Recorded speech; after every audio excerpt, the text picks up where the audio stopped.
US investment green card. $800,000 must have legally documented money. Exit period after 3 years. Shuda LP 6302946180. పశ్చిమ గోదావరి జిల్లా గణపవరం మండలానికి సంబంధించిన CPF పరిశ్రమ మరి అర్ధాంతరంగా కూడా మేము మూసేస్తా ఉన్నాం, నష్టాలు ఉన్నాయని చెప్పి కార్మికులు కనీసం ఒక 6 నెలల ముందు, కార్మిక చట్టాల ప్రకారం 6 నెలల ముందు వాళ్ళకి నోటీసులు ఇవ్వాలి. ఎటువంటి నోటీసులు ఇవ్వకుండా అర్ధాంతరంగా రోడ్డు మీదకి పడడంతో ఇంచుమించుగా 250 కుటుంబాలు ఈరోజు రోడ్డు మీద పడిన పరిస్థితి కనిపిస్తూ ఉంది.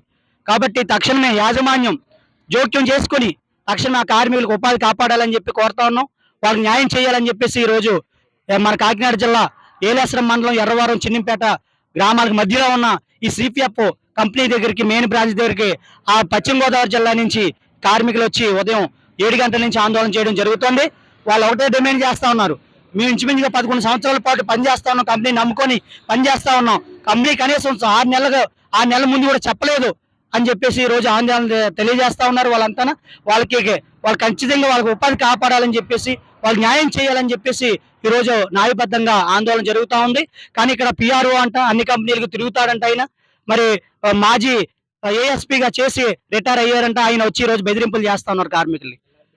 ఎల్ఆర్డి శ్రీనివాస్ గారు ఒకరు, అలాగే డివి సుబ్బారావు గారు, వీళ్ళు చాలా దారుణమైన పరిస్థితి, కార్మికుల మీద దాడి చేస్తూ వాళ్ళు దాడి చేశారని చెప్పేసి లోకల్గా ఉన్న పోలీసు వారికి ఫిర్యాదు చేయడం చాలా అన్యాయం అని చెప్పేసి దాన్ని తీవ్రంగా సిఐటియు కాకినాడ జిల్లా కమిటీ నుంచి తీవ్రంగా ఖండన తెలియజేస్తా ఉన్నాం. అందుకని తక్షణమే యాజమాన్యం స్పందించి ఈ కార్మికులకి న్యాయం చేయాలి. న్యాయం చేసే వరకు ఈ యొక్క పోరాటం, ఈ ఉద్యమం ముందుకు వెళ్తుంది. మరి తక్షణమే వీళ్ళకి ఆవేశాలు పెరగకుండా ఇప్పటికి తక్షణమే వచ్చి యాజమాన్యం వీళ్ళకి పరిష్కారం చేయాలి, లేనంటే దీన్ని ఉధృత రూపం తీసుకువెళ్తామని చెప్తా ఉన్నాం. ఇంకో ముఖ్యంగా ఈరోజు ప్రభుత్వం మారింది. ప్రభుత్వం రాకముందు 2 నెలల కాలంలో వీళ్ళు తీసేస్తే ఎవరు మాట్లాడారని చెప్పేసి ఆ ఉద్దేశంతో ఉందో లేదో మాకు అర్థం కావట్లేదు సిపిఎఫ్. అందుకని యాజమాన్యాన్ని తక్షణమే ప్రభుత్వ అధికారులు, లేబర్ డిపార్ట్మెంట్, లేబర్ శాఖ ఏదైతే ఉందో రాష్ట్రంలో కేంద్ర శాఖలు ఏవైతే ఉన్నాయో తక్షణమే ఎంక్వైరీ చేసి వీళ్ళ మీద చర్యలు తీసుకోవాలి. ఆ విధంగా 6 సార్లు పాటు జేసీఎల్ జాయింట్ లేబర్ కమిషనర్ దగ్గర కూర్చున్నారు, కానీ యాజమాన్యం ఒక్క మాట కూడా మాట్లాడాల, వాళ్ళు మేము న్యాయం చేసి పెడతామని. కాబట్టి 22 మంది ఎంతమంది ఉన్నారు, వాళ్ళకి హెచ్ఆర్లకి లేకపోతే బిఎంఎల్కి ఎవరైతే ఉన్నారో వాళ్ళకి అనుకూలంగా ఉన్న వాళ్ళు 22 మందిని తీసుకొని మేము వాళ్ళకి పని కల్పించాము, మీకు పని కల్పించలేమని చెప్పి అన్యాయంగా నిర్లక్ష్యంగా రోడ్డు మీద 250 కుటుంబాలని ఈరోజు రోడ్డు మీద పడేసిన దాఖలు ఇక సిపిఎఫ్ కంపెనీ దగ్గరికి పరిస్థితిలో ఉంది.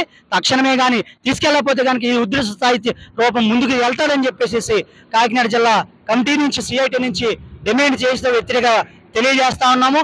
మరొకసారి ప్రభుత్వం పెద్దలు కూడా తక్షణమే స్పందించి ఈ కార్మికులకు న్యాయం చేయాలని చెప్పేసి కోరుతూ సిఐటి కాకినాడ జిల్లా కౌన్సిల్ సభ్యులు రొంగలేశ్వరరావు. మరిన్ని వీడియోస్ కోసం ఛానల్ ని సబ్స్క్రైబ్ చేయండి, లేటెస్ట్ అప్డేట్స్ కోసం వాట్సాప్ ఛానల్ ని ఫాలో చేయండి, అండ్ లింక్ డిస్క్రిప్షన్ లో ఉంది.